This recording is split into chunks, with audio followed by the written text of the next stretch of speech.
کرنا چاہیے.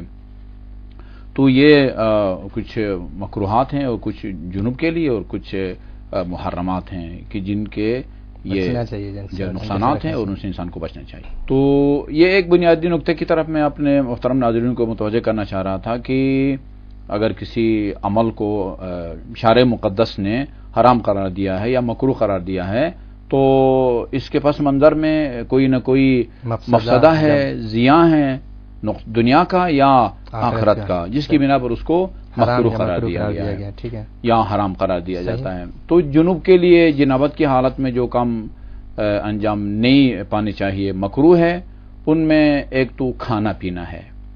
جنابت کی حالت میں کھانا پینا مکروہ ہے. مثلا بعض روایات میں ہے کہ جنابت کی حالت میں کھانے پینے کے نتیجے میں انسان نسیان کا شکار ہو جاتا ہے، حافظہ انسان کا کمزور ہو جاتا ہے. ظاہر ہے ایک بہت بڑا نقصان ہے اور وہ مخصوص دعائیں ہیں حافظہ کے لیے کہ جو آدمی پابندی سے اس دعا کو پڑھے گا وہ اس کا حافظہ تیز ہو جاتا ہے، یا نسیان کی بیماری ہے تو وہ دور ہو جاتی ہے. تو ایک آفت ہے انسان کے لیے. کہتے ہیں کہ وہی ہر چیز کی ایک آفت ہوا کرتی ہے اور علم کی جو آفت ہے وہ نسیان ہے. انسان نسیان کا سے دوچار ہو جائے اور جو پڑھا ہے جو یاد کیا ہے وہ بھول جائے تو بہت بڑی محرومی ہے. تو لہذا جنابت کی حالت میں کھانے پینے سے گریز کرنا چاہیے. اچھا، جیسا ابھی ہم نے عرض کیا تھا کہ قرآن کی ان آیات کو تلاوت کرنا جس میں سجدہ ہے وہ جائز نہیں ہے، حتیٰ کہ بسم اللہ، بلکہ بسم اللہ کا آدھا حصہ بھی اس سے سورہ کی بسم اللہ کی نیت سے وہ نہیں پڑھا جانا چاہیے. اس کے علاوہ ویسے ہی کہتے ہیں کہ 7 سے زیادہ آیات کی تلاوت مکروہ ہے. بلکہ فقہاء نے یہاں تک لکھا ہے کہ بہتر ہے کہ کلی طور پر قرآن کی تلاوت سے گریز کیا جائے، یعنی ایک آیت کی بھی انسان تلاوت نہ کرے جب تک وہ جنوب کی حالت میں. اس طرح جنوب کی حالت میں ویسے تو مسجد سے گزرنا تو وہ ہے کی اجازت دی گئی ہے، لیکن یہ ہے کہ بہتر ہے کہ انسان مسجد سے کو عبور بھی نہ کرے. اور اسی طرح اس کو قرآن کی تحریر کو یا الفاظ اور حروف کو ہاتھ لگانا تو حرام ہے، لیکن خود قرآن کی جلد کو ہاتھ لگانا یا اس کے حاشیہ کو ہاتھ لگانا یا بین السطرین 2 لائنوں کے درمیان جو خالی جگہ ہوتی ہے اس کو ہاتھ لگانا یہ مکروہ ہے. اسی طرح مکروہات جنوب میں کہ اسی جنابت کی حالت میں سونا ہے، نیند یا سونے سے پہلے انسان کو غسل جنابت کر لینا چاہیے. اچھا، یہ بتائیے گا یہ کسی طرح سے اس کراہت کو کم یا رفع کیا جا سکتا ہے؟ فرض کریں اب جی بالکل، کھانا پینا مکروہ ہے لیکن انسان وضو کر لے یا کلی کر لے. وہ مستحبات غسل جنابت میں یہ چیزیں بیان کی جاتی ہیں کہ انسان کو ہاتھ دھو لینے چاہیے. مثلا کوہنیوں تک یہ 3 دفعہ ہاتھ دھوئے، کوہنیوں سے لے کر انگلیوں کے ہم مستحبات غسل ابھی آپ سے پوچھیں گے انشاءاللہ. جی تو اس میں یہ کہ وضو کے نتیجے میں یا کلی کرنے 3 دفعہ ناک میں پانی ڈالنے کے نتیجے میں بھی یہ کراہت برطرف ہو جاتی ہے. صحیح، بالکل صحیح. تو جو کام مکروہ ہیں ان میں جنابت کی حالت میں سونا مکروہ ہے. البتہ اگر تیمم بھی کر لیا جائے، حتیٰ پانی کی موجودگی میں بھی اگر تیمم کر لیں تو یہ کراہت برطرف ہو جاتی ہے، سونے کی جو کراہت ہے برطرف ہو جاتی ہے.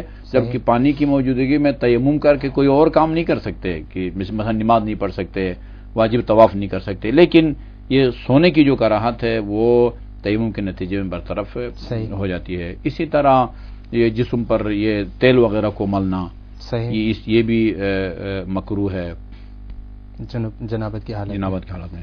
تو جنابت کی حالت میں خضاب، مہندی وغیرہ کا اس کا کیا حکم ہے؟ یہ بھی مکروہ ہے. اچھا قبلہ، چونکہ وقت مختصر ہے اس لیے مستحبات غسل کو ہم آئندہ پروگرام میں کے لیے اٹھا رکھتے ہیں. تو ابھی آپ یہ بیان فرما دیجیے کہ غسل کر چکنے کے بعد اگر انسان کے جسم سے مشکوک سی رطوبت خارج ہوتی ہے تو اس کا کیا حکم ہے؟